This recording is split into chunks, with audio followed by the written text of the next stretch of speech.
Friends, ఏదైనా ఒక stock అనేది ఇంపార్టెంట్ రెసిస్టెన్స్ లెవెల్ అనేది బ్రేక్అవుట్ అయినప్పుడు మనకి పుల్ బ్యాక్ ఎంట్రీ ఎలా తీసుకోవచ్చు అన్న విషయానికి వచ్చేసరికి ఫిబొనాకీ అనేది తీసుకోండి. తీసుకున్న తర్వాత రీసెంట్గా ఏదైతే స్వింగ్ ఉందో ఆ స్వింగ్ లో నుంచి హైకి మార్క్ చేయండి.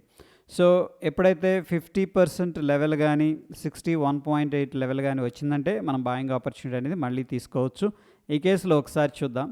పైకైతే వెళ్ళిన తర్వాత కిందకు వస్తూ ఉంది. కిందకు వస్తూ ఏ పాయింట్ దగ్గరకు వచ్చిందనేది ఒకసారి చూద్దాం.